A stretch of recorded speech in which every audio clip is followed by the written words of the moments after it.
Essay 1. Topic. Some people argue that university education should be free for all students. To what extent do you agree or disagree? Essay. It is often contended that higher education should be made available without cost to all students, a move purported to foster a more equitable and educated society. While I acknowledge the noble intentions behind this proposition, I firmly disagree that it is the most viable solution. I believe a system of targeted financial support is a more sustainable and effective approach. On the one hand, advocates for free university education argue that it is a fundamental right that guarantees equal opportunity for everyone, regardless of their socio-economic background. They theorize that by removing the barrier of tuition fees, countries can unlock the potential of all citizens, leading to a more skilled workforce and greater innovation. However, this perspective conveniently overlooks the immense financial strain such a policy would place on a nation's budget. The funding required to maintain university infrastructure, pay qualified professors, and invest in research is substantial. A government providing free education for all would either have to divert funds from other critical sectors like healthcare and primary education, or a more likely scenario, the quality of university education would plummet due to underfunded and overcrowded institutions. Rather than a blanket policy of free education, a more prudent approach would be to implement a robust system of needs-based financial aid. This would involve offering scholarships and grants to students from low-income families who demonstrate academic merit, ensuring that the brightest minds are not held back by their financial circumstances. Furthermore, government-backed, low-interest student loans, with repayment schedules tied to future income, would allow individuals to invest in their own education without creating an immediate barrier to entry. This model ensures that access is widened for those who truly need it, while maintaining the financial integrity and quality of the higher education system. In conclusion, while the idea of completely free university education is appealing in its simplicity, it is an oversimplification that ignores the practical economic consequences. I am convinced that it is not the most effective path. A targeted approach combining scholarships, grants, and manageable loans would be far superior, as it would promote equality of opportunity without compromising educational quality or national fiscal stability. Essay 2. Topic. The death penalty is a necessary tool for deterring the most serious crimes and keeping society safe. To what extent do you agree or disagree? Essay. The debate over the use of capital punishment as a deterrent for heinous crimes is a deeply divisive one. Some people assert that the death penalty is an indispensable instrument for maintaining law and order. While the desire for a just and safe society is understandable, I strongly disagree with this position. I believe that life imprisonment is a more effective and ethically sound alternative. Proponents of the death penalty often argue on the grounds that it serves as the ultimate deterrent. The logic presented is that the fear of execution will prevent potential criminals from committing capital offenses, such as murder. However, this line of reasoning is not consistently supported by empirical evidence. Numerous studies comparing crime rates between jurisdictions with and without the death penalty have failed to produce conclusive proof that it significantly deters violent crime more than a sentence of life imprisonment. Furthermore, this perspective overlooks a critical and irreversible flaw: the risk of executing an innocent person. Judicial systems are fallible, and as long as that is the case, the possibility of a wrongful execution represents an unacceptable risk for a civilized society. A more effective and just alternative is life imprisonment without the possibility of parole, combined with a focus on addressing the root causes of crime. A life sentence effectively removes dangerous criminals from society permanently, ensuring public safety without resorting to state-sanctioned killing. More importantly, resources that would be spent on the lengthy and expensive legal appeals associated with capital punishment cases could be redirected towards more constructive, long-term solutions. Investing in education, mental health services, and poverty reduction programs tackles the underlying issues that often lead to criminal behavior, thereby preventing crime before it happens and fostering a genuinely safer society. In conclusion, although the argument that the death penalty deters crime is frequently cited, it is a flawed and risky oversimplification. I am firmly convinced that it is not a necessary tool for societal safety. A system that prioritizes life imprisonment and invests in proactive crime prevention strategies is not only more humane, but also a more intelligent and effective way to ensure long-term security for all citizens. Essay 3. Topic: All museums and art galleries should be free of charge to the public to encourage more people to visit them. To what extent do you agree or disagree? Essay. The proposition that museums and art galleries should eliminate admission fees to broaden public access to cultural heritage is a popular one. While the aim of democratizing culture is laudable, I disagree that making all such institutions entirely free is the best approach. I contend that a mixed funding model is a more practical solution to balance accessibility with institutional sustainability. On the one hand, supporters of free admission argue that cultural institutions are public assets that should be accessible to all citizens, irrespective of their income level. They believe that fees create a barrier that can discourage families, students, and low-wage earners from experiencing art and history.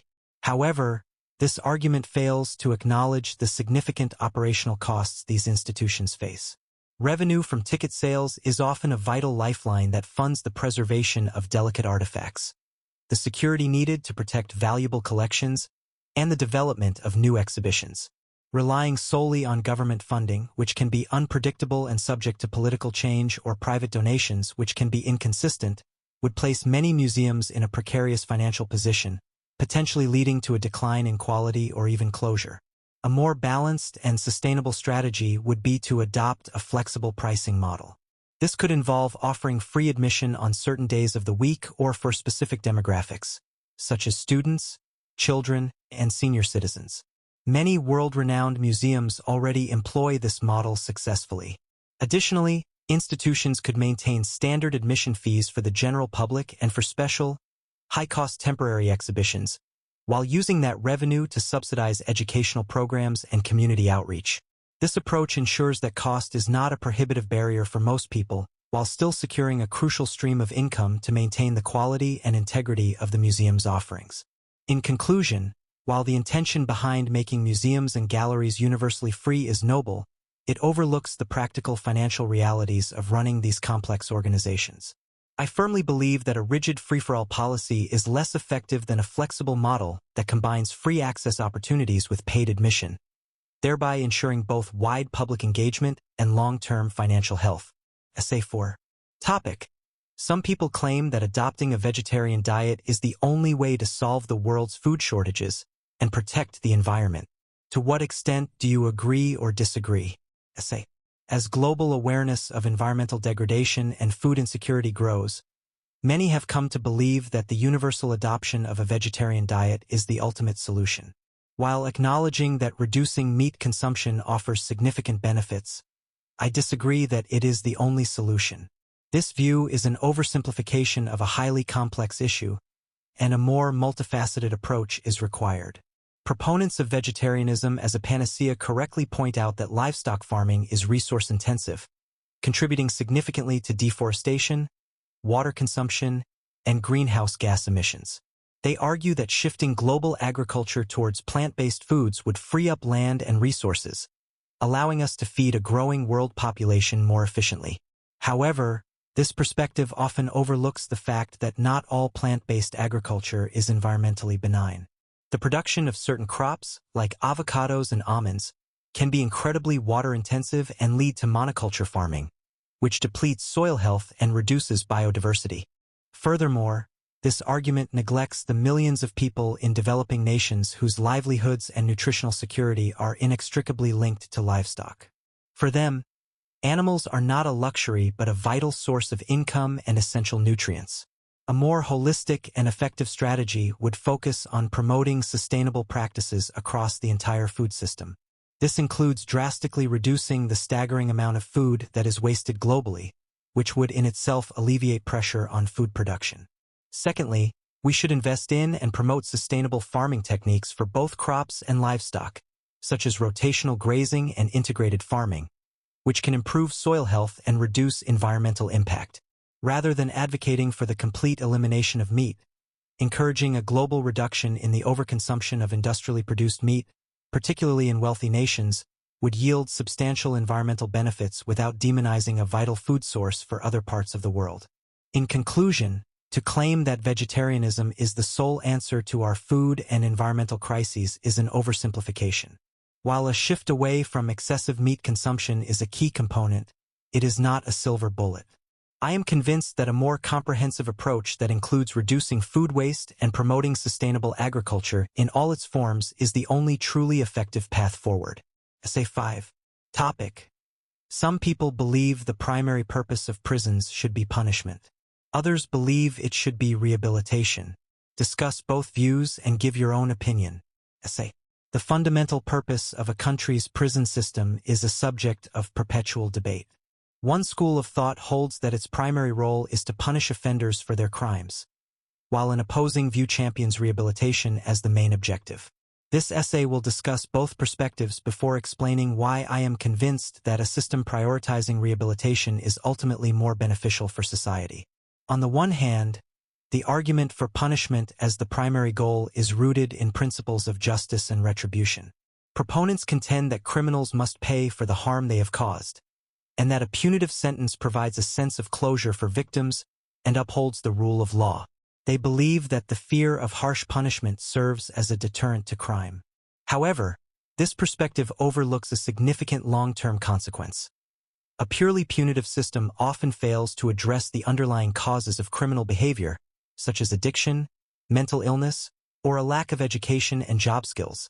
When prisoners are released without having addressed these issues, they are highly likely to reoffend, creating a costly and ineffective revolving door of incarceration that does little to enhance public safety in the long run. On the other hand, a focus on rehabilitation seeks to transform offenders into productive members of society.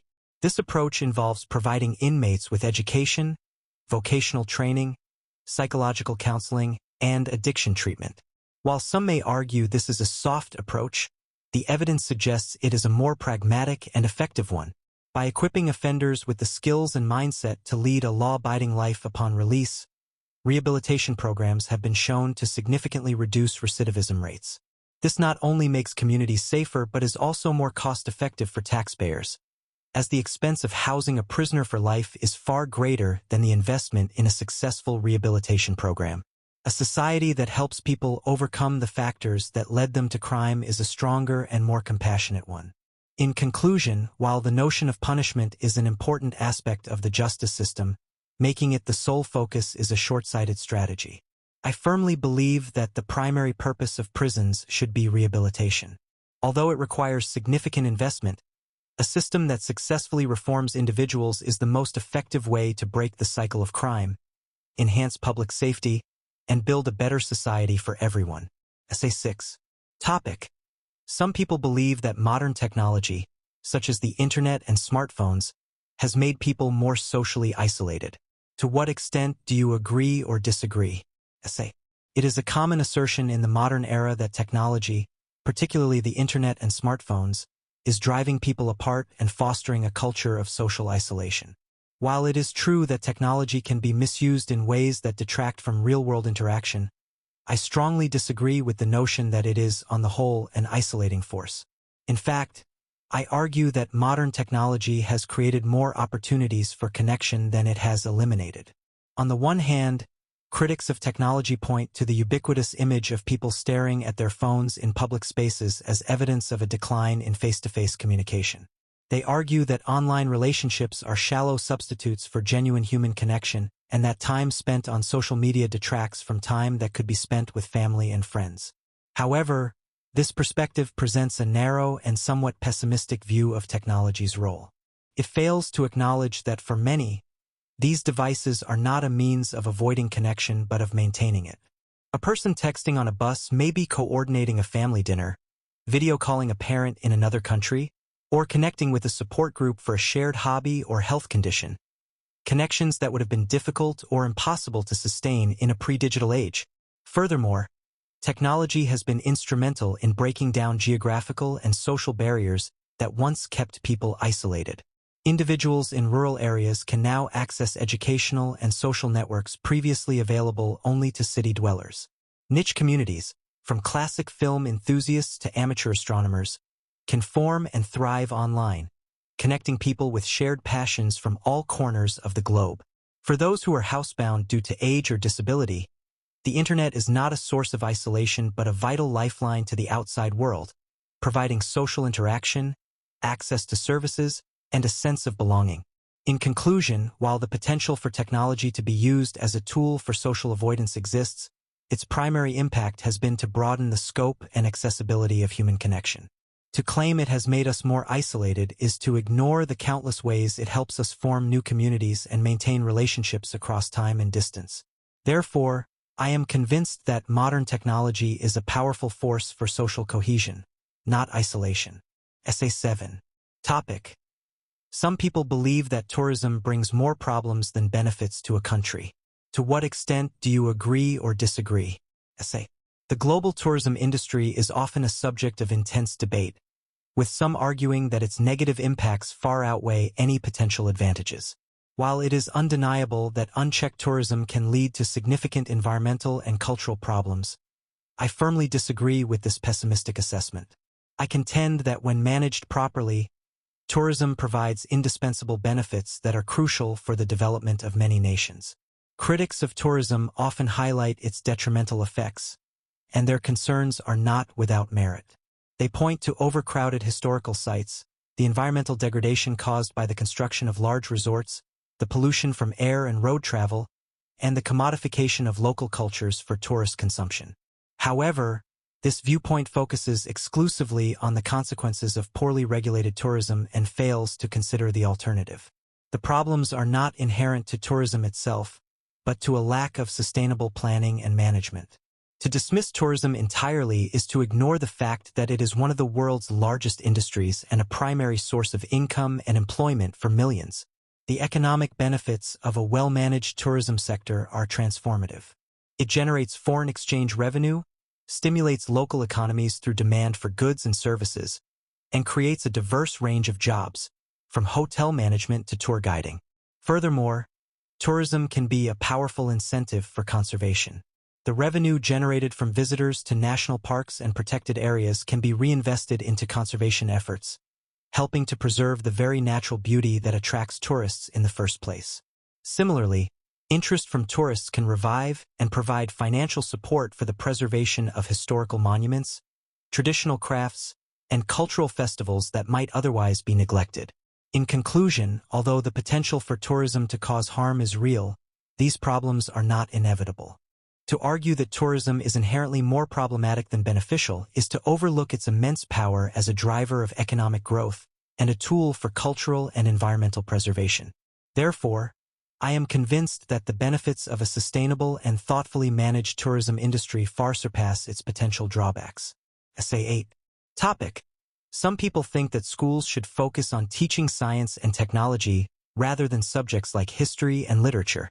To what extent do you agree or disagree? Essay.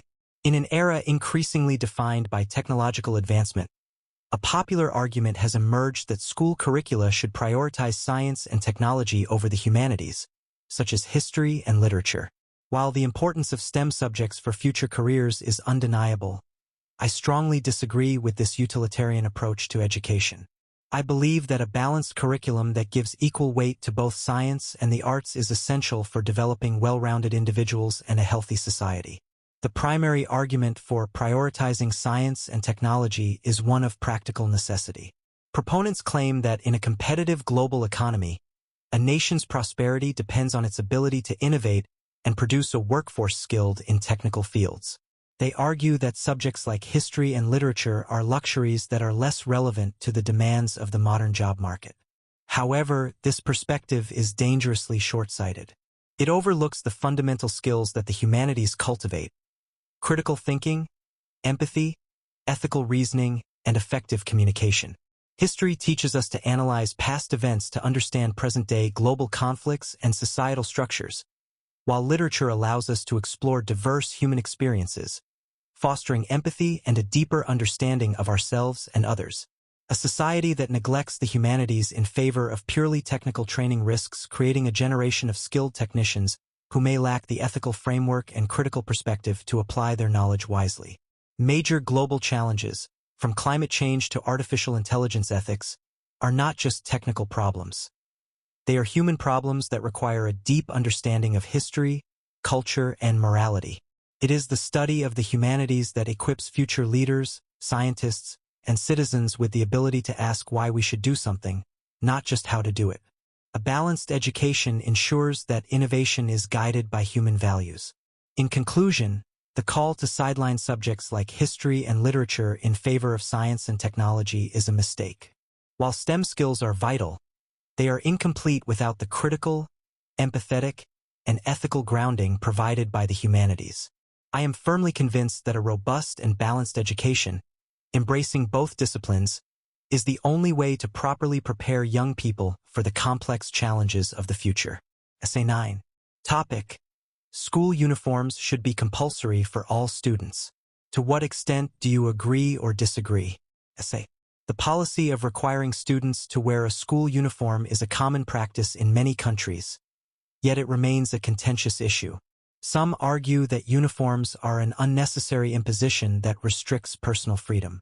While I understand the value placed on self-expression, I strongly agree with the proposition that school uniforms should be compulsory. The social, psychological, and practical benefits they provide create a more positive and equitable learning environment. The main argument against school uniforms is that they stifle students' individuality and creativity. Critics contend that allowing children to choose their own clothing is an important part of developing their personal identity and sense of style. However, this perspective overemphasizes the role of clothing in self-expression while ignoring the significant social pressures it can create.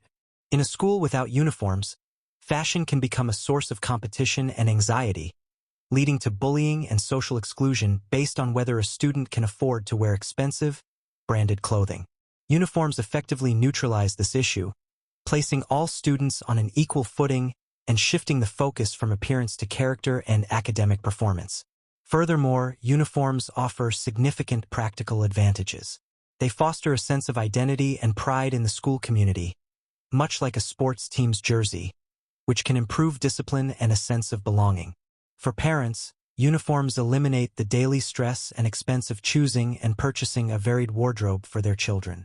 They also enhance school security by making it easy to identify intruders on campus. While the argument for freedom of expression is valid, a school's primary purpose is education, and this is best achieved in an environment that is safe, disciplined, and free from the social distractions and inequalities that clothing choices can create. In conclusion, despite the argument that uniforms limit individuality, I am convinced that their benefits are far more significant. By promoting equality, reducing peer pressure, fostering school spirit, and simplifying life for parents, compulsory uniforms help to create an environment where students can focus on what truly matters: their education and personal development. Essay 10. Topic: Many customs and traditional ways of behavior are no longer relevant to modern life and not worth keeping. To what extent do you agree or disagree? Essay. In our rapidly globalizing and technologically advanced world, it is often argued that many long-standing customs and traditions have become obsolete and should be discarded. While it is true that some traditions may need to adapt or be abandoned, I strongly disagree with the sweeping generalization that they are not worth keeping. I believe that traditions provide an invaluable sense of identity, continuity, and social cohesion that is more important than ever in modern life. Proponents of this view assert that many traditions are impractical and incompatible with a fast-paced modern lifestyle. They might point to elaborate, time-consuming ceremonies or social etiquettes that seem rigid and unnecessary today. For example, arranged marriages, a tradition in some cultures, are often seen as a violation of individual freedom and choice. However, this perspective often fails to appreciate the deeper meaning and function behind these practices.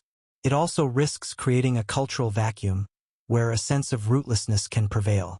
Traditions are the threads that connect us to our past, providing a shared narrative and a collective identity that bind communities together. Far from being irrelevant, many traditions serve vital social functions. Festivals and national holidays, such as Tet in Vietnam or Thanksgiving in the United States, are not merely outdated rituals.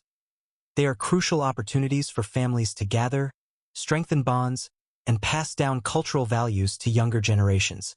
Traditional arts, music, and cuisine are not just historical artifacts. They are living expressions of a culture's unique identity that enrich society and foster a sense of pride and belonging.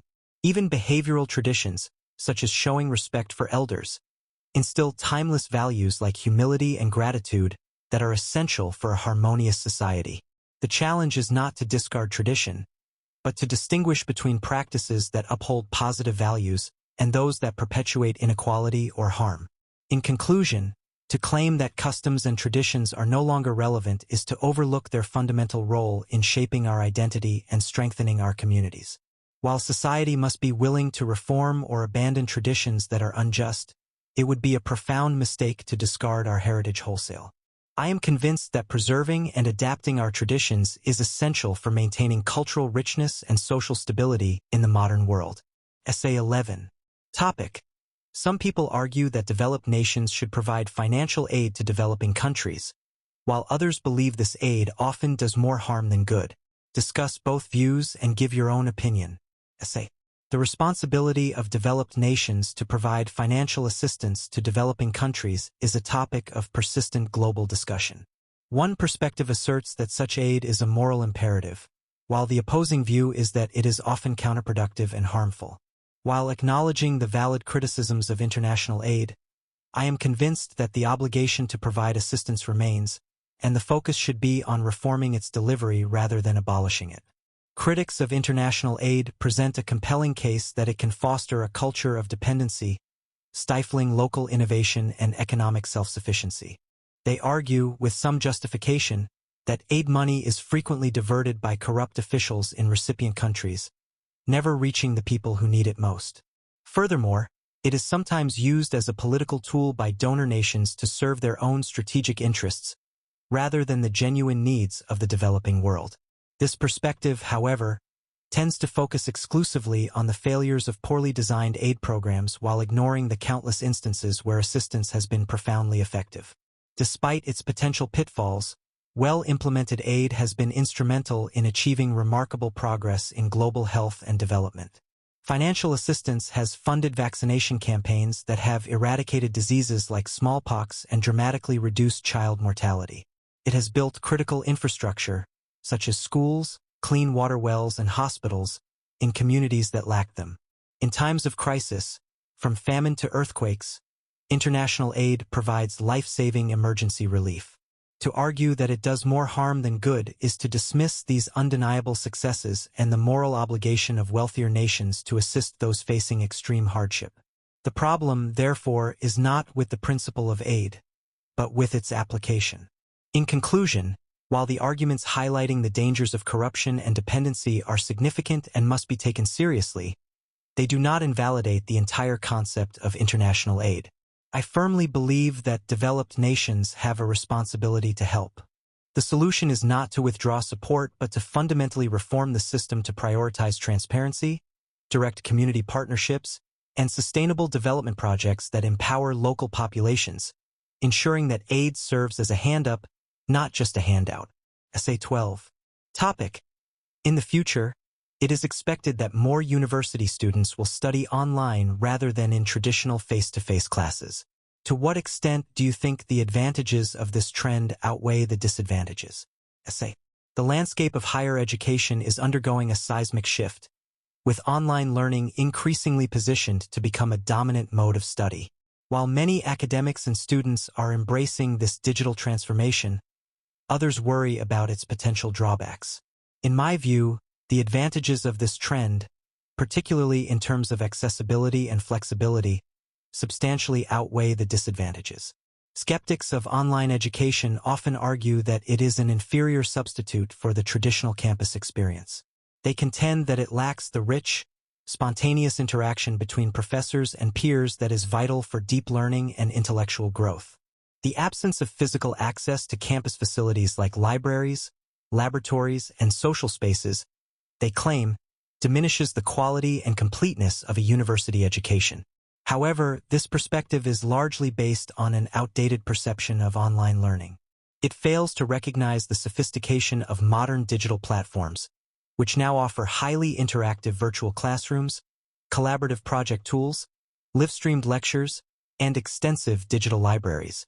The most profound advantage of the shift to online education is its power to democratize access to learning.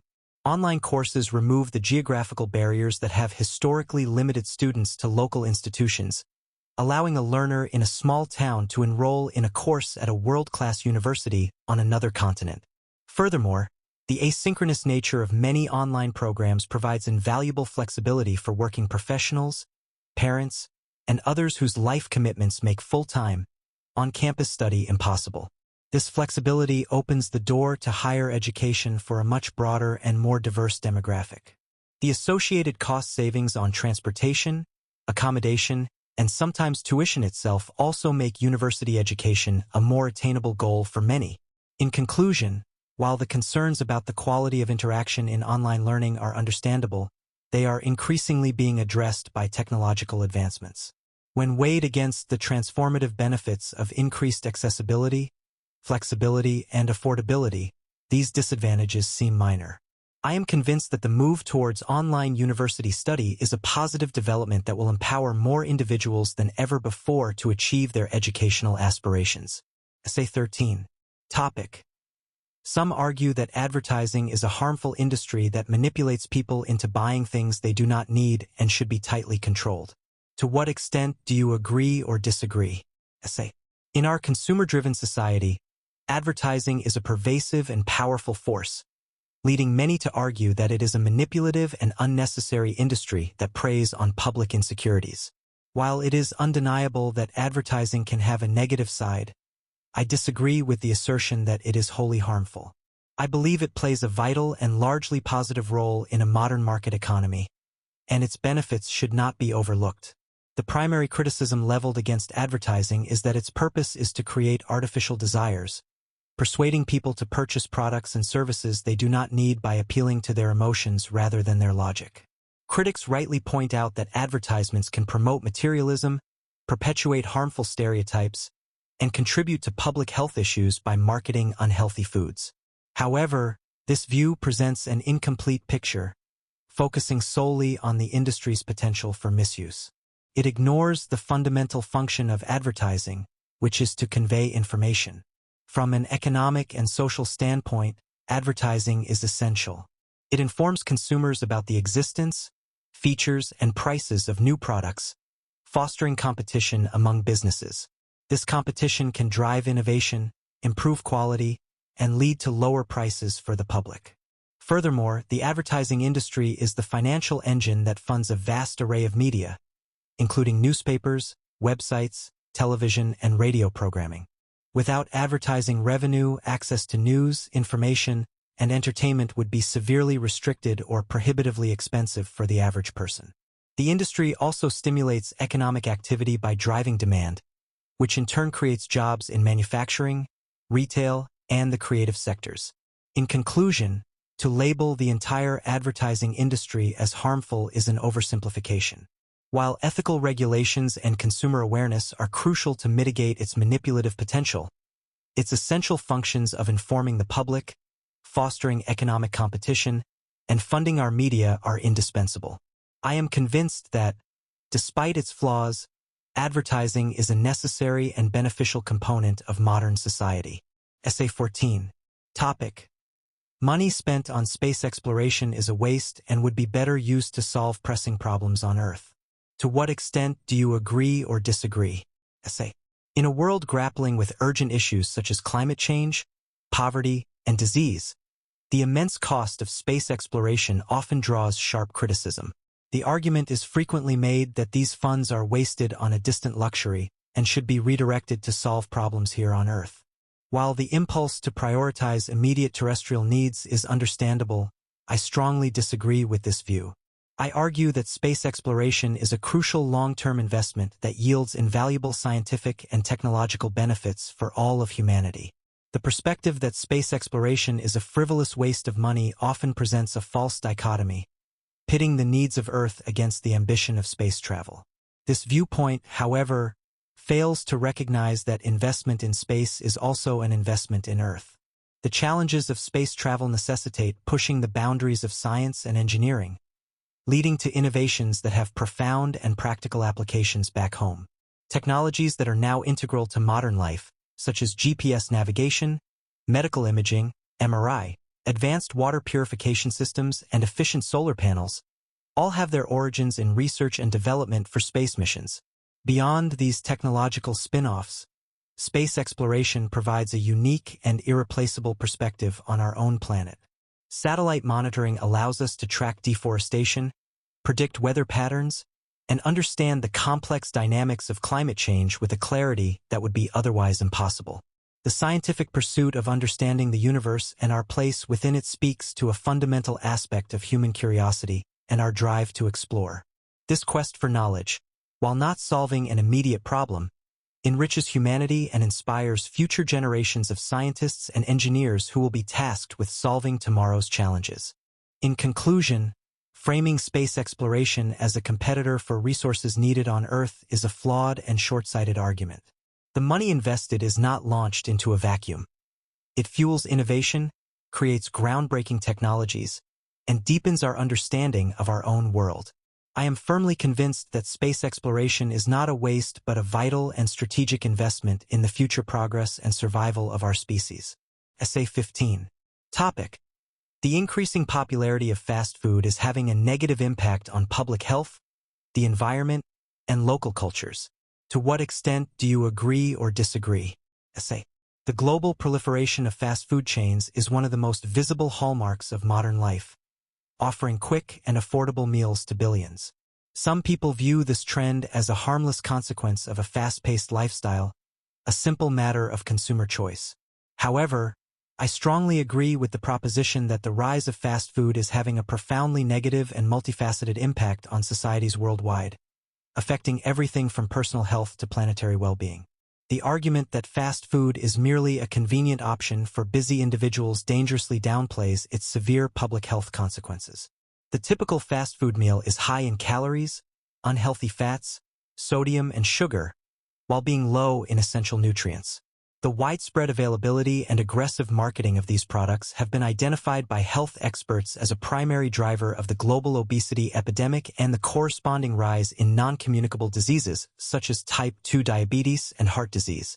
To frame this as a simple personal choice ignores the powerful influence of an industry that spends billions to engineer addictive products and market them to vulnerable populations, including children.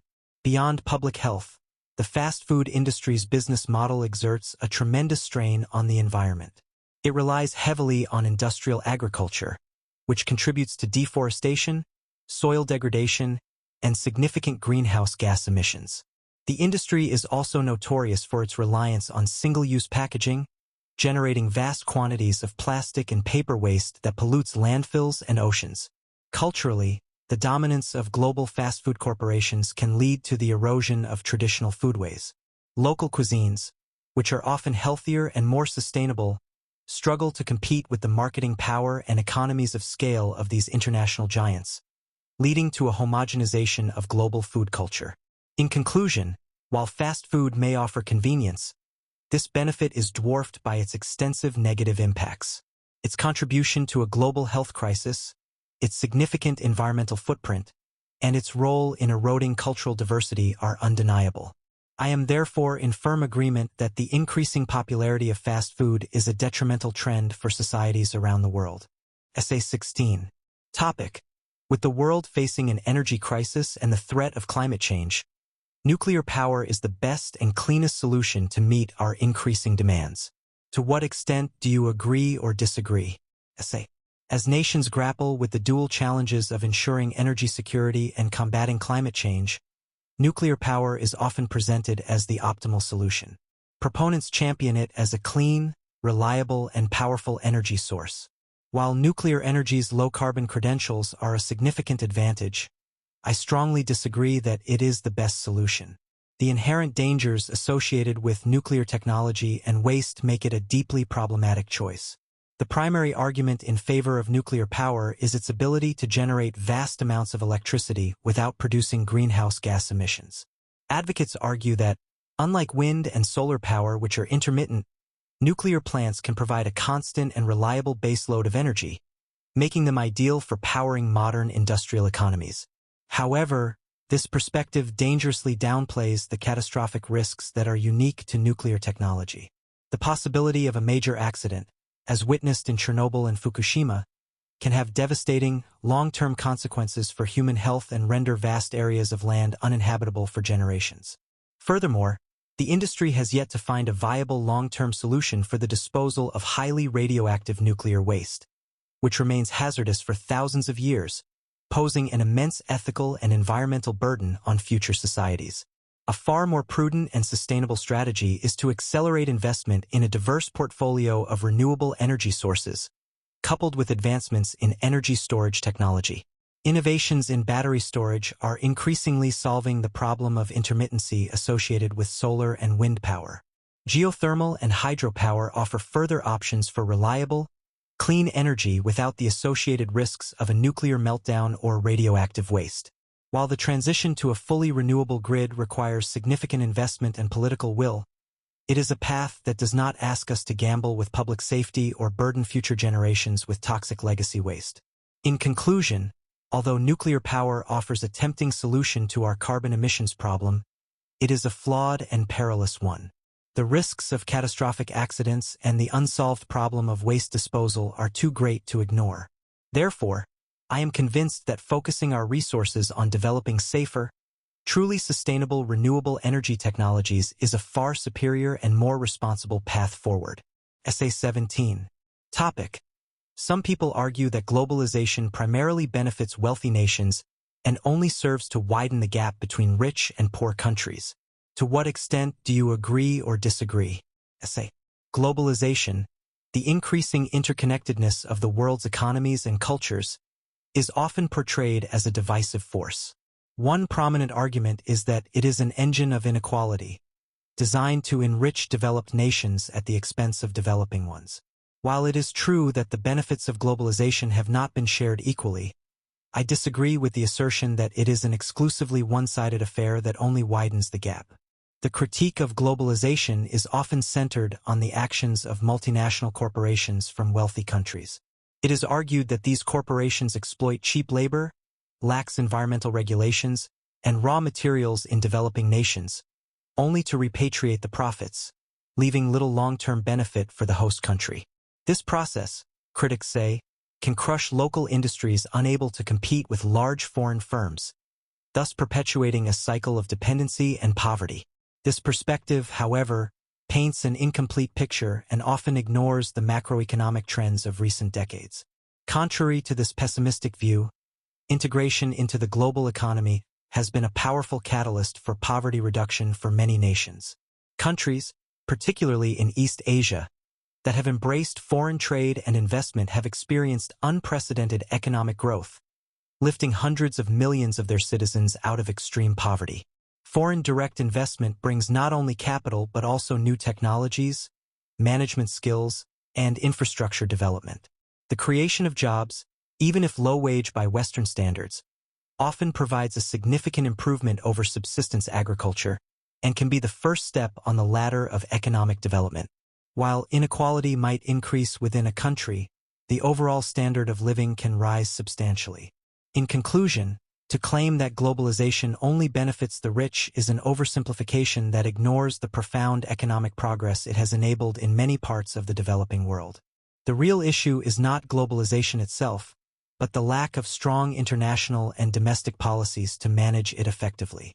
The challenge is to implement fairer trade rules, enforce labor rights, and ensure that the wealth generated is invested wisely to create a more equitable system, rather than attempting to reverse a process that has, for many, been a crucial pathway out of poverty. Essay 18. Topic. To protect citizens from harmful and dangerous content, governments should have the power to censor the Internet. To what extent do you agree or disagree? Essay.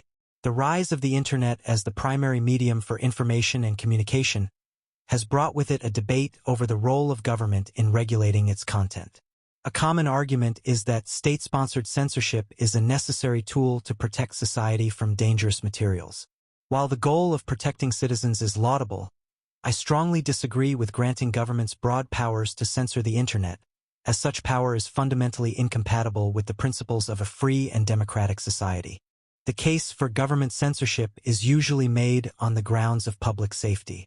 Proponents argue that the internet is saturated with harmful content, such as hate speech that incites violence, dangerous misinformation that can undermine public health, and materials that exploit children. In this view, a government has a duty to act as a filter, removing this content to maintain social order and protect its most vulnerable citizens.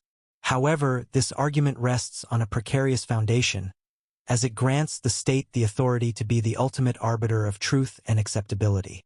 This power is easily and often abused. The fundamental flaw in this reasoning is that the same tools used to block genuinely harmful content can be, and frequently are, used to silence political dissent, suppress investigative journalism, and control the public narrative. Governments facing criticism can conveniently label opposition voices as dangerous misinformation or a threat to national security to justify their removal. This creates a chilling effect on free speech and prevents citizens from holding their leaders accountable. Instead of fostering a safer society, it fosters an uninformed and compliant populace, which is the antithesis of democracy. The Internet's role as a platform for open discourse and a check on power is too valuable to sacrifice for a state-managed version of safety. In conclusion, despite the genuine dangers that exist online, empowering governments with censorship authority is a remedy far worse than the disease. The risk of this power being used to crush dissent and manipulate public opinion is too great. A more democratic approach involves fostering digital literacy and critical thinking skills among citizens, enforcing existing laws against illegal content through an independent judiciary, and promoting transparency, rather than handing a tool of immense repressive potential to the state. Essay 19. Topic. Many people believe the use of animals for testing new drugs and consumer products is a necessary evil to ensure human safety. To what extent do you agree or disagree? Essay. The practice of using animals in laboratory testing for products ranging from life-saving medicines to cosmetics is a deeply controversial issue. The most common justification is that it is a necessary evil, an unpleasant but essential step to guarantee that these products are safe for human use. While I acknowledge the historical role of animal testing, I disagree with the notion that it remains necessary today. The practice is not only ethically problematic but is also increasingly being superseded by more accurate and humane scientific methods. The argument for animal testing hinges on the idea that it provides a crucial safety buffer for humanity. Researchers posit that by observing the effects of a substance on a living organism, they can predict potential harm to humans and prevent tragedies. This utilitarian argument suggests that the suffering of a limited number of animals is justified if it saves countless human lives. However, this perspective conveniently overlooks the significant physiological, metabolic, and genetic differences between species. Results from animal trials do not always reliably predict human responses. Drugs that appear safe in animals can have devastating side effects in humans, and vice versa. This scientific unreliability challenges the very premise of its necessity. Beyond its scientific limitations, the ethical argument against animal testing is overwhelming. It involves inflicting significant pain, distress, and often death upon sentient beings that are incapable of giving consent. In an age of rapid technological advancement, continuing to rely on such a cruel practice is becoming increasingly unjustifiable. Scientific innovation now offers a growing array of alternatives that are often more accurate and efficient.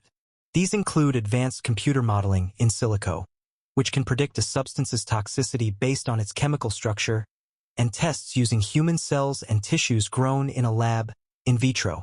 These methods offer data that is directly relevant to human biology, bypassing the problem of interspecies differences. In conclusion, to label animal testing as a necessary evil is to cling to an outdated paradigm. Given its significant ethical costs and its questionable scientific reliability, it can no longer be considered essential. I am convinced that the future of safety testing lies in the continued development and adoption of advanced, non-animal alternative methods, which promise a more humane and scientifically robust approach to ensuring human safety. Essay 20. Topic. Some employers believe it is better for their companies and employees to work entirely from home, while others think it is better to work in an office. Discuss both views and give your own opinion. Essay. The recent global shift in work patterns has ignited a debate about the ideal work environment. Some business leaders advocate for a fully remote model, citing benefits for both the company and its workforce, while others maintain that the traditional office setting is superior. While both arrangements have their merits, I believe that neither extreme is optimal, and a hybrid approach that combines elements of both is the most effective solution for the future of work. Advocates for a fully remote workforce point to a compelling set of advantages. For employees, working from home eliminates commuting time and costs, offers greater flexibility to manage personal and professional responsibilities, and can lead to a better work-life balance. For companies, this model can significantly reduce overheads associated with expensive office real estate and utilities.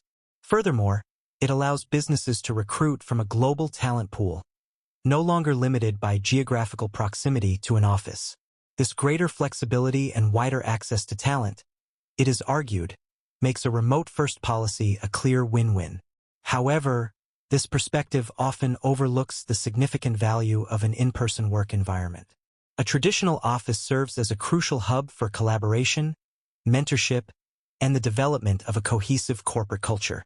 Spontaneous water-cooler conversations and informal brainstorming sessions, which are difficult to replicate online, often spark innovation and build strong working relationships. New and junior employees, in particular, benefit from the passive learning and mentorship that occurs simply by observing and interacting with experienced colleagues. A fully remote setup risks creating a workforce that is socially disconnected and a culture that is fragmented and weak, potentially harming long-term creativity and employee loyalty. In my opinion, the most pragmatic and effective path forward is a hybrid model. This approach offers employees the flexibility and autonomy of remote work for focused, individual tasks, while also providing dedicated in-office days for collaborative projects, team building, and cultural immersion. It allows companies to potentially reduce their office footprint while still maintaining a central hub for innovation and community. This model acknowledges the valid points of both arguments and seeks to capture the best of both worlds, providing a balanced solution that supports both productivity and employee well-being. Essay 21. Topic: Physical education should be a compulsory subject for all students throughout their primary and secondary education. To what extent do you agree or disagree? Essay. The role of physical education, PE, in schools, particularly at the secondary level, is a subject of ongoing discussion. Some people argue that as students mature and their academic pressures increase, PE should become an optional subject. While I understand the desire for academic focus, I strongly agree that physical education must remain compulsory for all students throughout their entire schooling. It is a critical component of a holistic education with lifelong benefits for both physical and mental health. The argument against compulsory PE for older students is typically based on the premise of academic priority and individual choice. It is contended that forcing students who are not athletically inclined or who are focused on preparing for university entrance exams to participate in sports is a misuse of valuable study time. This viewpoint, however, narrowly and incorrectly defines education as a purely intellectual pursuit.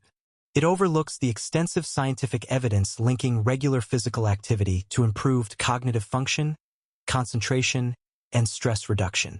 By making PE optional, schools would implicitly send the dangerous message that physical health is a low priority, a lesson that would ill-serve students in their adult lives.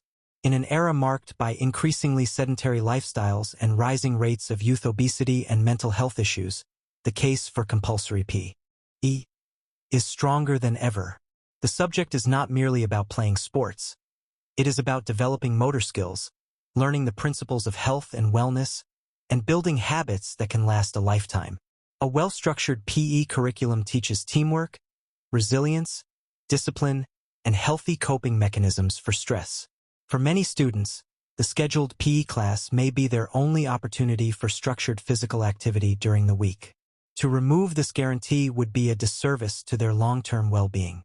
In conclusion, the argument to make physical education optional in secondary school is short-sighted and fundamentally misunderstands the purpose of education. The benefits of compulsory PE, including improved academic performance, better mental health, and the formation of healthy lifelong habits, are essential for the development of every child. Therefore, I am convinced it is a core subject that must remain mandatory for all students. Essay 22. Topic. Some argue that it is more important for schools to teach young people modern skills like computer programming, rather than traditional skills like cooking or woodworking. To what extent do you agree or disagree? Essay. As societies advance technologically, a debate has emerged regarding the types of practical skill schools should impart to the next generation. It is often argued that modern competencies like computer programming are far more crucial than traditional skills such as cooking, sewing, or woodworking. While the value of digital literacy is beyond doubt, I strongly disagree that it should be prioritized at the expense of these fundamental life skills. Both sets of skills are essential for creating well-rounded, capable, and independent adults. The rationale for prioritizing modern skills is clear and compelling. In the 21st century economy, proficiency in areas like coding and digital media is in high demand and can lead to lucrative and stable careers. Proponents argue that focusing on these subjects is the best way to prepare students for the future workforce. This perspective, however, mistakenly equates a person's value and preparedness for life solely with their professional career. It creates a false dichotomy between work skills and life skills, ignoring that an inability to manage one's basic needs can be just as debilitating as a lack of job prospects. Traditional skills are not outdated relics. They are timeless competencies that foster self-sufficiency, health, and resourcefulness. The ability to cook a nutritious meal from basic ingredients is a cornerstone of physical health and financial prudence, freeing individuals from a costly and unhealthy dependence on processed foods. Likewise, knowing basic woodworking or how to mend clothes promotes a sustainable mindset, encouraging repair and reuse over a disposable consumer culture. These skills empower individuals, build their confidence, and provide them with a tangible connection to the physical world that is often lost in a purely digital existence. To neglect them is to raise a generation that is professionally competent but practically helpless. In conclusion, it is a mistake to view modern and traditional skills as being in competition. While computer programming is vital for future career success, skills like cooking and repair are vital for a successful life. A truly effective education must not choose between them but should aim to equip students with both. Therefore, I am convinced that practical, traditional skills deserve an equal and respected place in the school curriculum alongside their modern counterparts. Essay 23. Topic. Governments should not provide funding for the arts. This money would be better spent on essential public services like healthcare and infrastructure. To what extent do you agree or disagree? Essay. The allocation of public funds is a constant source of debate, and government support for the arts is often a target for budget cuts. The argument is frequently made that in a world of finite resources, essential services like healthcare and education must take precedence over perceived luxuries like music, theater, and painting. While the importance of essential services is unquestionable, I strongly disagree with the notion that funding for the arts should be eliminated. This view fundamentally misunderstands the arts as a vital component of a healthy society and a significant economic driver. The argument to defund the arts is typically framed as a pragmatic choice between a hospital bed and a theater seat. From this perspective, any taxpayer money spent on a symphony orchestra or a public art gallery is money that could have been used to save lives or build a bridge. This line of reasoning, however, presents a false choice and dangerously simplifies the definition of public good. It reduces societal well-being to mere physical survival, ignoring the aspects of life that provide meaning, foster community, and stimulate creativity. A society without art would be culturally barren, less innovative, and would lose a crucial part of its national identity and historical record. Furthermore, the idea that the arts are a mere financial drain is incorrect. The creative industries, including theater, film, design, and music, are a significant economic sector that creates jobs, generates tax revenue, and drives tourism. Government funding often acts as seed money, enabling arts organizations to attract further private investment and become self-sustaining contributors to the economy. Moreover, arts education has been consistently linked to improved academic performance in other subjects, fostering the critical thinking and creative problem-solving skills that are essential in a 21st century workforce. In conclusion, portraying government funding for the arts as a frivolous expense in competition with essential services is a flawed and short-sighted perspective. The arts are not a luxury but a strategic investment in a nation's cultural identity, educational development, and economic vitality. While healthcare and infrastructure are paramount, a prosperous and civilized society must also nourish its soul. Therefore, I am convinced that public funding for the arts is an essential expenditure that should be defended. Essay 24. Topic. Some people believe that zoos are cruel and outdated institutions that serve no purpose other than human entertainment and should be closed. To what extent do you agree or disagree? Essay. Zoos have long been a source of public fascination, but they are also a subject of intense ethical debate. A growing movement argues that keeping wild animals in captivity is inherently cruel and that these institutions, as relics of a less enlightened time, should be abolished. While this position is rooted in a genuine and commendable concern for animal welfare, I disagree with the conclusion that all zoos should be closed. This view overlooks the vital and evolving role that modern, accredited zoos play in conservation, research, and education. The argument for closing zoos is based on the premise that it is ethically wrong to confine a wild animal to an artificial enclosure for the purpose of human entertainment. Critics rightly point out that such confinement can cause psychological stress and prevent animals from engaging in their natural behaviors. They argue that seeing an animal in a cage teaches little about its true nature. This perspective is entirely valid when applied to poorly managed roadside menageries or circuses. However, it fails to distinguish these facilities from professionally accredited zoological institutions whose primary mission is no longer entertainment. Modern, reputable zoos have transformed into critical hubs for global conservation. They participate in carefully managed breeding programs for endangered species, creating a genetic safety net for populations that are on the verge of extinction in the wild. Many successful reintroduction programs, which have returned species like the California condor to their natural habitats, would have been impossible without the expertise and resources of these zoos. Furthermore, they provide scientists with invaluable opportunities to study animal biology, behavior, and health in a controlled environment, research that is crucial for conservation efforts. For the public, zoos offer a powerful and tangible educational experience, fostering a connection with wildlife that can inspire a lifelong commitment to protecting the natural world. In conclusion, to call for the closure of all zoos is to paint a diverse range of institutions with a single broad brush. While outdated facilities that prioritize entertainment over welfare should be phased out, modern conservation-focused zoos are indispensable partners in the fight against biodiversity loss.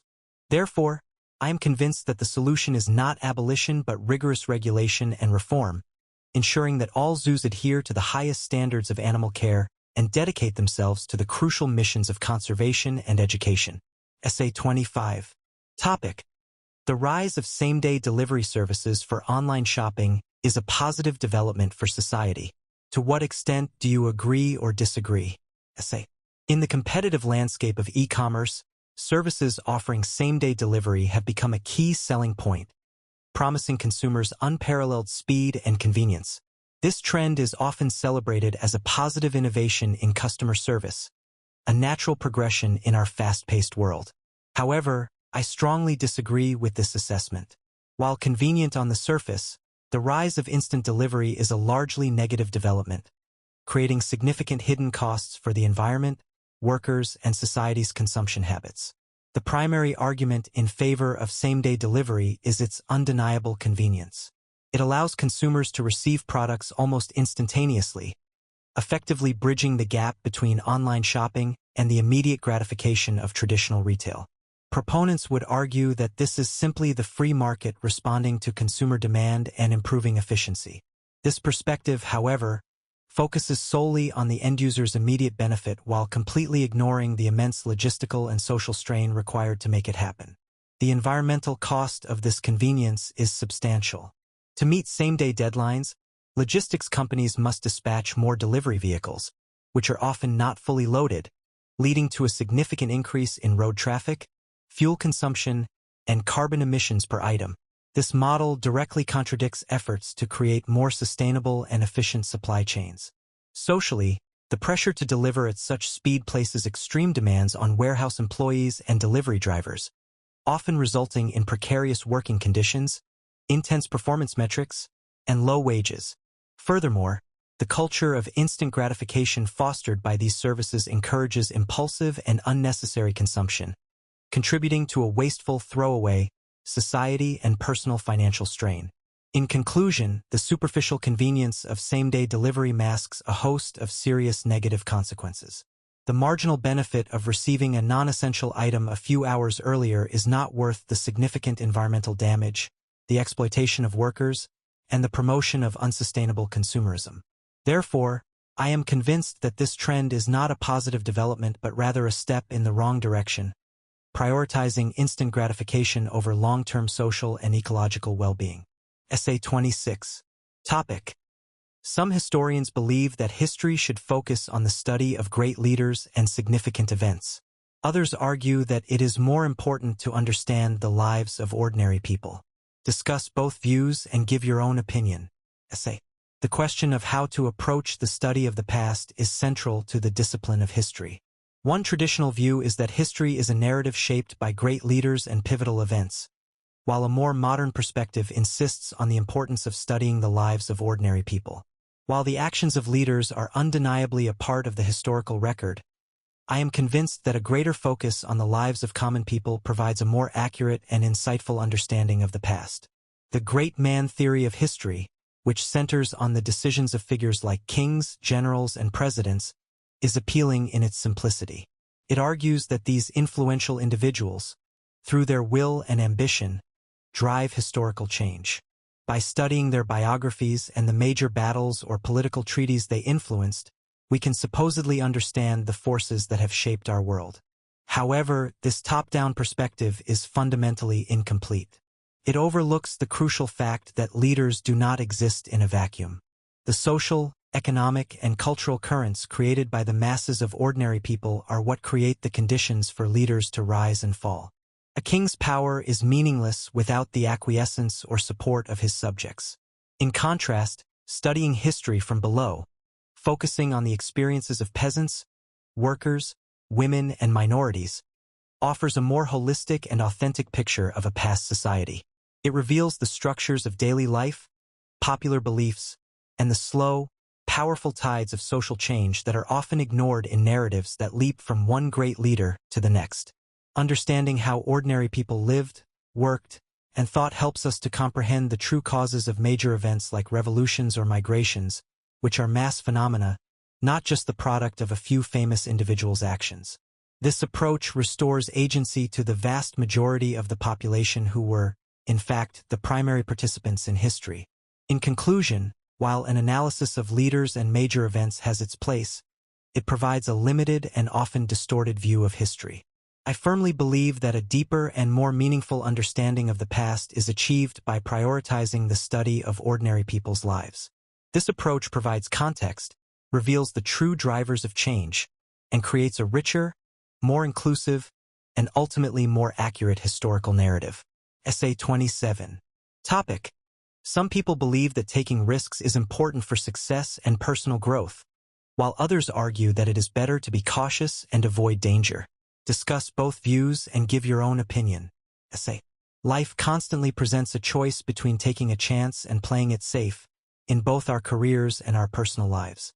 One philosophy champions caution and stability as the wisest path, while another insists that taking risks is essential for a fulfilling life. While recklessness should be avoided, I am firmly convinced that a life without calculated risks is a life of stagnation, and that embracing uncertainty is a prerequisite for significant achievement and personal growth. The argument for a cautious approach is rooted in the powerful desire for security and the avoidance of failure.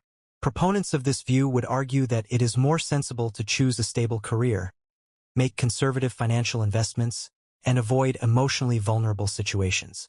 The adage, better safe than sorry, is their guiding principle. They believe this path minimizes stress and protects against potential loss. However, this perspective fails to acknowledge that a life devoid of risk is also a life devoid of opportunity. Great innovations, entrepreneurial successes, and profound personal relationships rarely emerge from a place of complete safety. A purely cautious approach, while minimizing the chance of failure, also minimizes the chance of extraordinary success, potentially leading to a future of regret over missed opportunities. On the other hand, taking calculated risks is the engine of progress. Professionally, every new business venture, scientific experiment, or career change involves a degree of uncertainty. Without individuals willing to take these risks, there would be no technological breakthroughs or artistic masterpieces. Personally, experiences such as moving to a new city, learning a new skill, or opening oneself up to a new relationship all involve the risk of failure or disappointment, yet they are also the primary avenues for growth, learning, and deep happiness. It is by confronting and overcoming challenges that we discover our true capabilities and build resilience. The goal is not to be reckless, but to intelligently assess risks and have the courage to pursue those with the potential for great reward. In conclusion, while a degree of caution is a prudent part of life, it should not be the dominant principle. A philosophy built entirely on avoiding danger ultimately leads to a smaller, less fulfilling existence. I believe that taking well-reasoned risks is not just important but essential for achieving success, driving innovation, and experiencing genuine personal development. Essay 28. Topic: To combat problems like pollution and traffic congestion, city centers should be made car-free. To what extent do you agree or disagree? Essay. As urban populations swell, cities across the globe are struggling with chronic traffic congestion and the resultant air and noise pollution. One of the most ambitious solutions proposed is the complete pedestrianization of city centers. While many worry about the practical and economic consequences of such a move, I strongly agree that making downtown areas car-free is a bold and necessary step towards creating more livable, sustainable, and prosperous cities. The primary objection to banning cars from city centers is a practical one, centered on convenience and economic impact. Critics argue that such a policy would severely inconvenience commuters who rely on cars and would cripple businesses by preventing customer access and crucial deliveries. The fear is that a car-free downtown would become an inaccessible ghost town, with shoppers and businesses fleeing to more accessible suburban malls.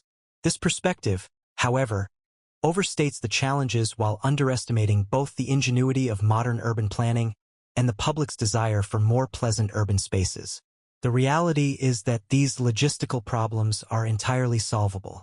An integrated public transportation system, featuring efficient trams, buses, and subways, can move people far more effectively than private cars. Peripheral parking garages can allow drivers to park on the edge of the car-free zone and continue their journey on foot or by public transport. Designated time windows for commercial deliveries, typically during off-peak hours, can ensure businesses remain supplied. Evidence from numerous cities like Copenhagen and Amsterdam that have implemented such zones demonstrates that they do not harm the economy. On the contrary, by creating safer, quieter, and cleaner environments, they become highly desirable destinations for pedestrians, tourists, and shoppers, often leading to an increase in foot traffic and retail sales. In conclusion, the argument that banning cars from city centers is impractical is a failure of imagination. With careful planning and investment in public transport, the logistical hurdles can be easily overcome. The immense benefits, drastically reduced pollution, safer streets, less noise, and the creation of vibrant, people-centric public spaces, far outweigh the perceived inconvenience to drivers. Therefore, I am convinced that pedestrianizing city centers is one of the most effective strategies available for improving the quality of urban life. Essay 29. Topic: International sporting events such as the Olympic Games are essential for promoting peace and understanding between nations. To what extent do you agree or disagree? Essay. Major international sporting events like the Olympic Games and the FIFA World Cup are often celebrated as powerful vehicles for global unity, capable of transcending political divides. The prevailing narrative is that these events foster peace and goodwill by bringing the world together in a spirit of friendly competition. While these moments of unity are appealing, I disagree with the assertion that these events are essential for promoting peace. This view is overly idealistic and ignores the frequent instances where such competitions exacerbate nationalism and become platforms for political conflict. The argument for sports as a tool for peace is based on the idea of sports diplomacy. It suggests that when athletes from different, even rival, nations compete respectfully and their supporters mingle peacefully, it builds bridges of mutual understanding. The image of athletes embracing after a hard-fought contest is a powerful symbol of shared humanity. However, this romanticized view often masks a less palatable reality. For every moment of sportsmanship, there are numerous examples of intense, often hostile nationalism. These events can easily become a proxy for national rivalries, with media and fans framing the competition in terms of political or historical conflicts, thereby deepening divisions rather than healing them. Furthermore, the structure of these events can be intensely political. The process of awarding hosting rights is notoriously susceptible to corruption and geopolitical maneuvering. Authoritarian regimes frequently use the prestige of hosting a major sporting event as a sports-washing tool to distract from human rights abuses and project a false image of openness to the world. Instead of promoting peace and understanding, the event becomes a propaganda victory for a repressive government. The high stakes and immense national pride involved can also lead to scandals involving cheating and doping, which further erode trust and goodwill between nations. In conclusion, while the sight of the world's athletes gathering can be inspiring, it is a mistake to consider these events essential or even effective tools for promoting genuine international peace. They are just as likely to reflect and amplify existing political tensions as they are to relieve them. True peace and understanding are built through the arduous work of diplomacy, fair trade, and mutual respect for human rights, not through a 2-week sporting festival. Essay 30. Topic: To preserve the unique character of a city, new buildings should be constructed in traditional architectural styles.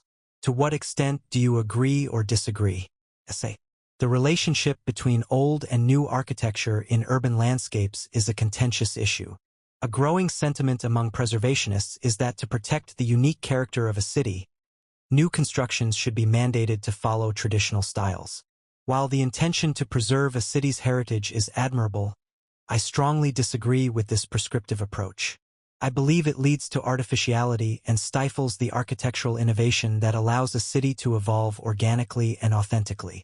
The argument for building in traditional styles is rooted in a desire for aesthetic harmony and a fear of losing historical identity. Proponents look at modern glass and steel towers and see them as generic, soulless structures that clash with the established character of a historic streetscape. They believe that forcing new buildings to mimic older styles, using similar materials, proportions, and ornamentation, is the only way to ensure continuity and protect the city's unique charm from being eroded by globalization and bland modernism. However, this perspective romanticizes the past and fundamentally misunderstands the nature of a living city. A city is not a museum frozen in time. It is a dynamic entity that must reflect the values, technologies, and spirit of the present. Forcing architects to simply create copies of historical buildings results in pastiche, a hollow imitation that lacks the authenticity and craftsmanship of the original. Furthermore, this approach prevents architecture from evolving. Traditional building methods are often less energy efficient, less accessible for people with disabilities, and less suited to modern living and working needs. The problem is not modern architecture itself, but poorly designed buildings that fail to respect their context. The most successful and vibrant cities are those that feature a thoughtful dialogue between old and new. The solution is not to mandate imitation but to demand high-quality contemporary design that is sensitive to its surroundings. A new building can respect the scale, materials, and rhythm of a historic street while still expressing a modern identity. This juxtaposition of well-designed old and new architecture creates a richer, more complex, and more interesting urban fabric. In conclusion, mandating that new buildings be built in traditional styles is a regressive and creatively bankrupt strategy. It would trap our cities in the past and deny our generation the right to make its own architectural contribution. The character of a city is best preserved not by slavish copying, but by encouraging innovative, respectful, and high-quality contemporary design. Essay 31. Topic: It is becoming increasingly common for young people to take a gap year between finishing school and starting university. Do the advantages of this trend outweigh the disadvantages? Essay. The practice of taking a gap year after secondary school, once a niche choice, is now a mainstream trend in many countries. While some critics view this as an unnecessary delay to a young person's education and career, I am firmly convinced that the advantages of a well-planned gap year far outweigh any potential disadvantages. It is a transformative experience that fosters maturity and direction. The primary argument against taking a gap year is that it disrupts academic momentum. Skeptics suggest that students who step away from a structured learning environment will lose focus, forget crucial knowledge, and find it difficult to reintegrate into academic life. The fear is that a year off will turn into a permanent departure from education, thereby wasting a student's potential. This perspective, however, narrowly defines education as a linear race to a degree and fundamentally undervalues the educational power of real-world experience. This view fails to recognize that a gap year is often not a year off at all, but a year on in a different context. Many students use this time to work, volunteer, or travel, activities which cultivate skills that are difficult to teach in a classroom. They develop independence, resilience, cross-cultural understanding, and a stronger work ethic. Students who may have been unsure about their future career path can gain clarity and a renewed sense of purpose. As a result, many return to their studies not with diminished focus, but with a heightened maturity and a clear motivation to succeed, making them more effective and engaged learners than they would have been a year prior. In conclusion, while the risk of a student losing their academic drive is a valid concern, it is a minor one when compared to the profound benefits of a gap year. The immense gains in personal growth, maturity, life skills, and clarity of purpose provide a stronger foundation for both university studies and a future career. Therefore, I believe the advantages of this trend decisively outweigh the drawbacks, and it should be seen as a valuable component of a young person's overall education. Essay 32. Topic: Some people argue that because it is impossible for news media to be completely objective, people should not rely on it for information. To what extent do you agree or disagree? Essay. In the modern information age, the concept of media objectivity is under constant scrutiny. A common argument posits that since all news sources possess some form of inherent bias, true objectivity is a myth, and therefore people should stop relying on the news media altogether. While the premise that perfect objectivity is unattainable is correct, I strongly disagree with the conclusion. Rejecting professional journalism entirely is a dangerous oversimplification that leaves individuals more, not less, vulnerable to misinformation. The argument to abandon news media is based on the valid observation that every journalist, editor, and media owner has a personal perspective that can shape how a story is presented. This can manifest in the choice of what stories to cover, which sources to quote, and the language used. Critics argue that this inherent bias makes the news fundamentally unreliable. However, this line of reasoning commits a critical error. It falsely equates the impossibility of perfection with the absence of value. It lumps together all information sources as equally biased and untrustworthy. This perspective fails to distinguish between professional news organizations with established codes of ethics, fact-checking procedures, and a stated commitment to accuracy, and sources like unsubstantiated blogs, conspiracy websites, or viral social media posts. While a reputable newspaper may have a particular leaning, it is still bound by journalistic standards that separate it from propaganda and fabrication. To discard professional journalism is to discard the very principles of verification and accountability. In its absence, a person is not left with pure, unbiased truth, but with an information vacuum likely to be filled by far more manipulative and less credible sources. In conclusion, while it is crucial for citizens to be critical consumers of information and understand that no news source is perfectly objective, it is a grave mistake to reject professional media entirely. The solution is not to disengage, but to engage wisely.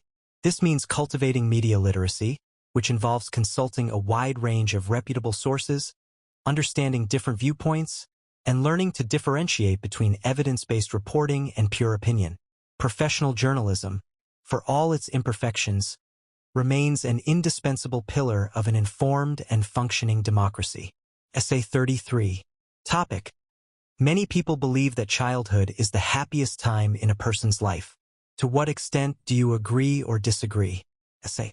There is a widely held and often romanticized belief that childhood represents the pinnacle of human happiness, a carefree golden age free from the burdens of adult life. While childhood certainly has its unique joys, I disagree with the assertion that it is definitively the happiest time in a person's life. This view overlooks the significant challenges inherent to being a child and undervalues the profound sources of fulfillment available in adulthood. The argument for childhood as the happiest period rests on the idea of freedom from responsibility.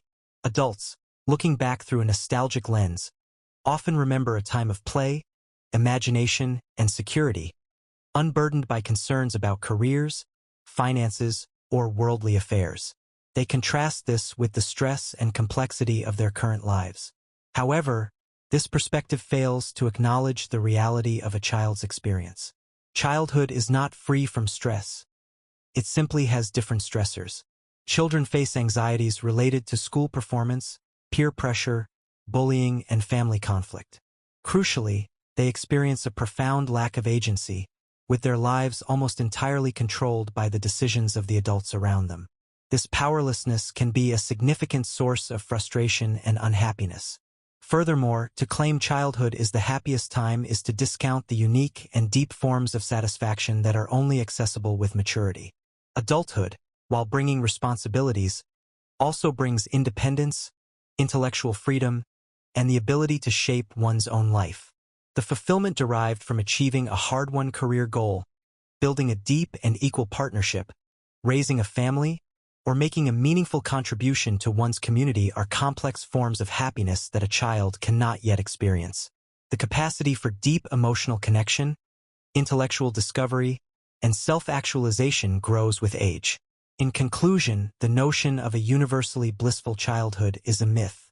Happiness is not a static quality defined by an absence of responsibility, but a dynamic experience that evolves throughout our lives.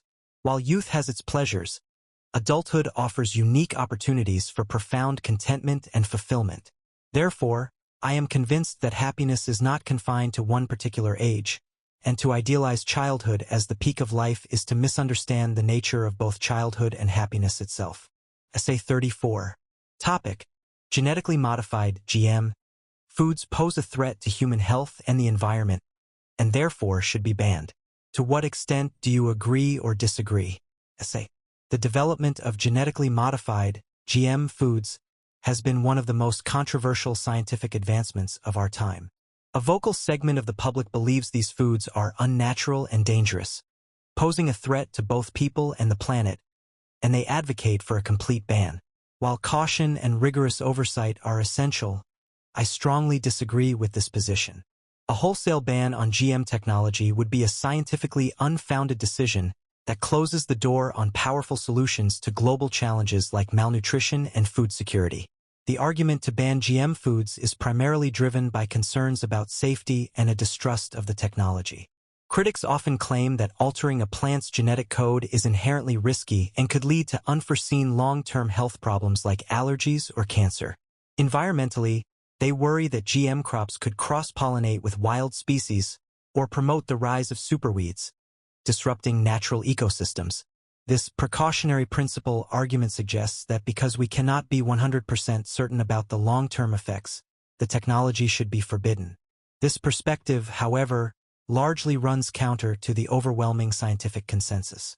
Every major scientific body across the globe, including the World Health Organization and the National Academy of Sciences, has reviewed decades of research and concluded that GM foods currently on the market are as safe to consume as their conventionally bred counterparts.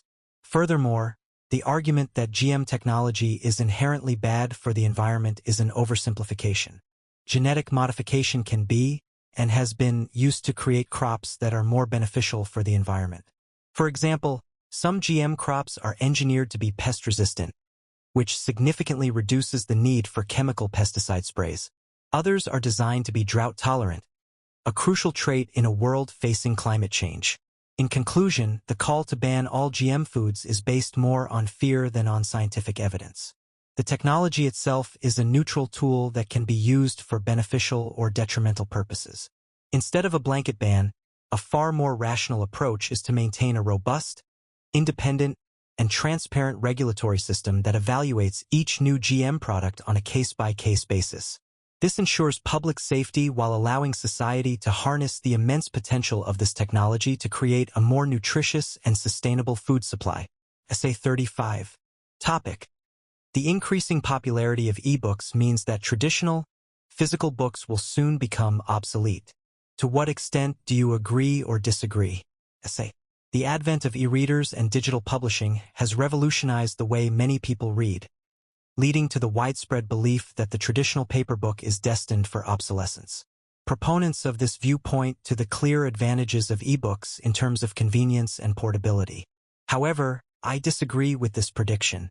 While ebooks have secured a permanent place in the market, the unique qualities of physical books will ensure their continued relevance and survival. The argument for the eventual demise of the physical book is based on a model of technological determinism. It assumes that a new, more efficient technology will inevitably and completely replace the old one. Ebooks certainly offer compelling efficiencies. A single lightweight device can hold thousands of titles. New books can be downloaded instantly, and digital text can be searched and resized. For commuters, avid readers, and students, these advantages are significant, suggesting a logical progression away from what can be seen as a bulky and inefficient format. This perspective, however, fundamentally misunderstands what a book is to many people.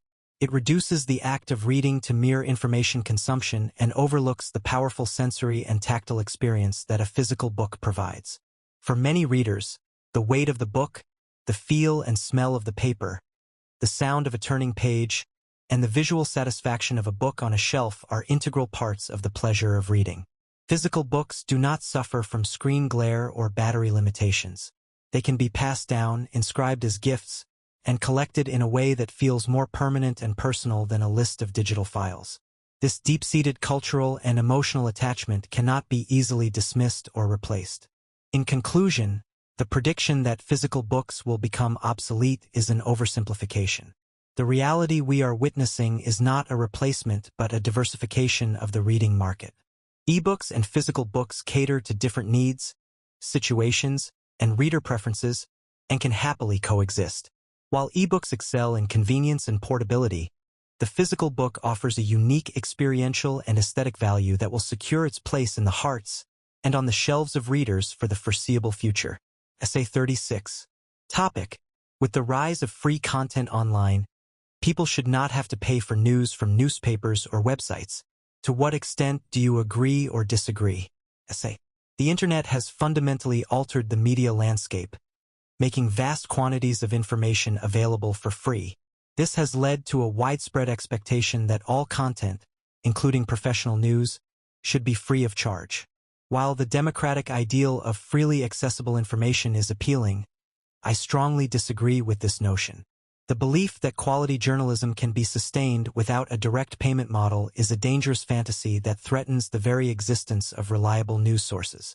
The argument for free news is typically based on the principle that in a democracy, all citizens need access to information to make informed decisions.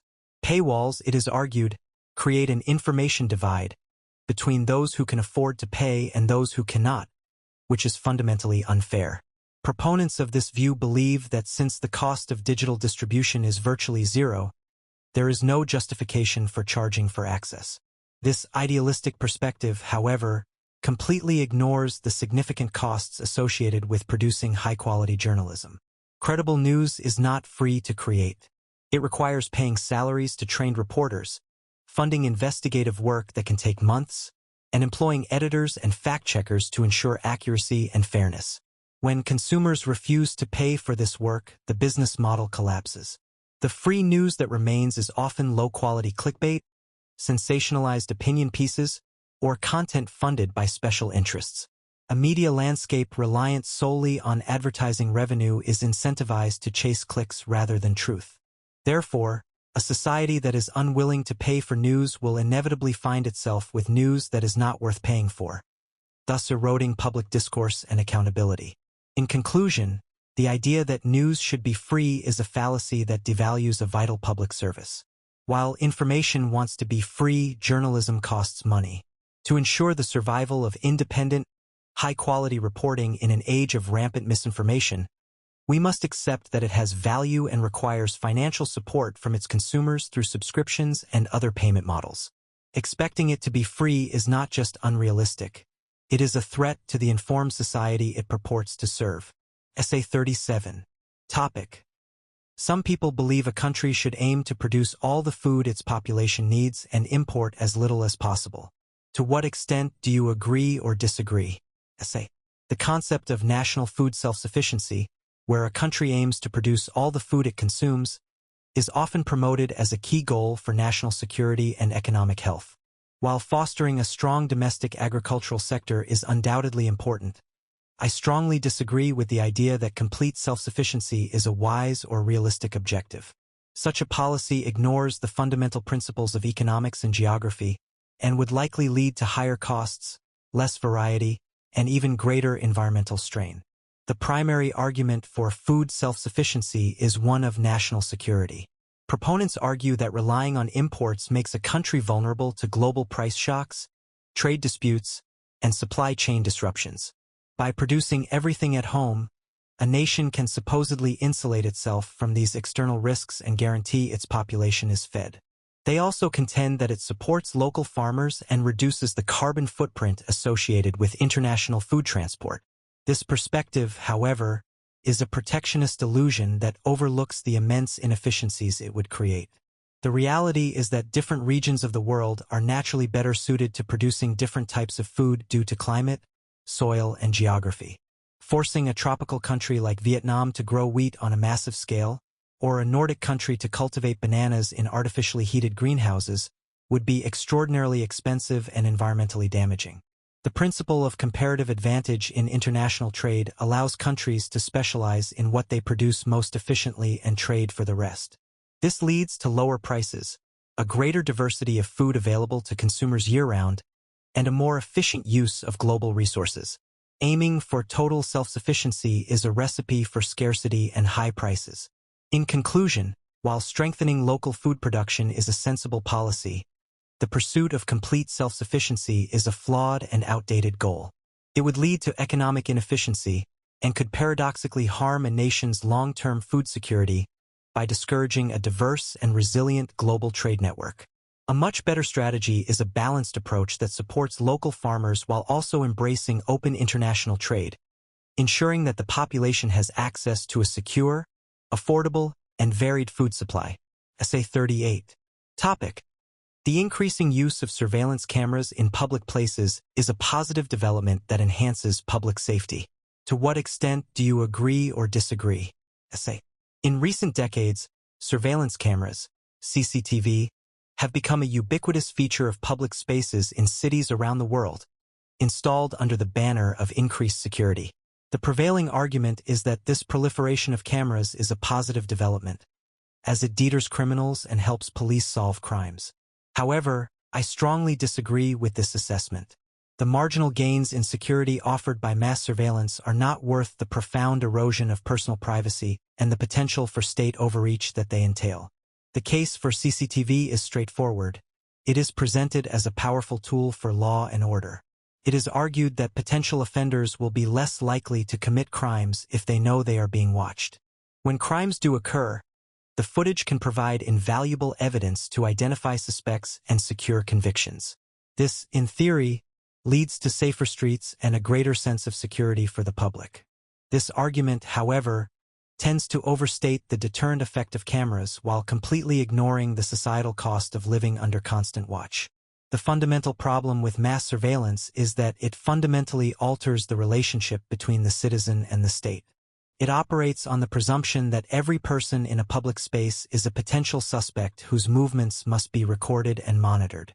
This creates a chilling effect on freedom of expression and association, as people may become hesitant to participate in protests, attend meetings, or simply associate with certain individuals for fear of being misidentified or monitored. There is also the significant danger of function creep, where data collected for a legitimate purpose like traffic control is later used for political surveillance or social control. This slow creep towards a surveillance society is a far greater threat to a free and democratic society than the crimes CCTV purports to prevent. In conclusion, to see the rise of surveillance cameras as a purely positive development is to ignore a dangerous trade-off. A society that prioritizes security at the absolute expense of privacy will ultimately have neither. While targeted use of cameras can be a useful tool for law enforcement, their widespread and indiscriminate deployment in public places is a negative trend that erodes liberty. A truly safe society is built on community and trust, not on a network of cameras that treats all citizens with suspicion. Essay 39. Topic. Many people believe that in the modern world, the ability to multitask is an essential skill for success. To what extent do you agree or disagree? Essay. In today's fast-paced professional and personal environments, the pressure to juggle multiple tasks simultaneously is immense, leading many to believe that multitasking is a vital skill for success. The image of a productive person is often one who is simultaneously answering emails, participating in a conference call, and finalizing a report. However, I strongly disagree with this popular notion.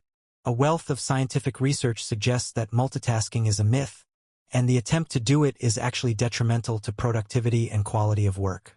The argument in favor of multitasking is based on a flawed perception of efficiency. In a world of constant digital notifications and competing demands, it seems logical that handling several tasks at once would be the best way to keep up. This belief is reinforced by job descriptions that often list multitasking as a required skill. People feel productive when they are busy, and multitasking certainly makes one feel busy. This feeling, however, is an illusion that confuses activity with accomplishment. Neuroscience has shown that the human brain is not capable of focusing on multiple attention-requiring tasks at the same time. What we call multitasking is actually rapid task switching, where the brain constantly stops, reorients, and restarts. This process is cognitively expensive. It takes more time to complete tasks when switching between them than it would to complete them sequentially. Furthermore, this constant switching leads to a higher rate of errors, increased stress levels, and a shallower level of thinking, as the brain never has a chance to achieve a state of deep focus. The result is lower quality work that takes longer to produce. In conclusion, the modern world may demand that we manage many tasks, but the ability to multitask is not the key to success. In fact, it is a hindrance. The truly essential skill in the 21st century is the opposite: the ability to monotask. Success and high-quality output come from the discipline to prioritize tasks, eliminate distractions, and dedicate focused, uninterrupted attention to the single most important task at hand. The myth of multitasking is a recipe for stress and mediocrity, not success. Essay 40. Topic. The traditional idea of having a single job for life is no longer a reality for most people. Therefore, workers must be prepared to constantly retrain and change careers. To what extent do you agree or disagree? Essay. The concept of lifelong employment with a single company, once a cornerstone of career stability, has become increasingly rare in the modern global economy. While some may lament the loss of this security, I completely agree with the assertion that workers must now embrace a mindset of continuous learning and career flexibility. This new reality, far from being a negative development, offers unprecedented opportunities for personal and professional growth. The argument against this new paradigm is often steeped in nostalgia for a bygone era. It looks back on the job-for-life model as a source of immense security and stability, where a loyal employee was rewarded with a predictable career path and a comfortable retirement. From this perspective, today's dynamic labor market, which demands constant adaptation, can be seen as stressful, precarious, and a source of anxiety for workers who face the perpetual risk of their skills becoming obsolete. However, this romanticized view of the past ignores the significant downsides of the old model. Lifelong employment could often lead to complacency, boredom, and professional stagnation. Workers had limited control over their career trajectory and were often stuck in unfulfilling roles with little opportunity to explore their other talents or passions. The modern necessity of retraining and changing careers, while demanding, is also incredibly empowering. It allows individuals to proactively shape their own professional journey, pivot to new and emerging fields, acquire a diverse skill set, and significantly increase their long-term earning potential. This dynamic approach fosters resilience, adaptability, and a more engaged and motivated workforce. In conclusion, the demise of the job for life is not something to be mourned, but rather a reality to be embraced. I am in full agreement that continuous retraining and the willingness to change careers are no longer optional but are the essential requirements for success in the modern economy. This shift demands a commitment to lifelong learning, but in return, it offers workers a level of autonomy, opportunity, and potential for fulfillment that was unimaginable under the rigid structure of the past.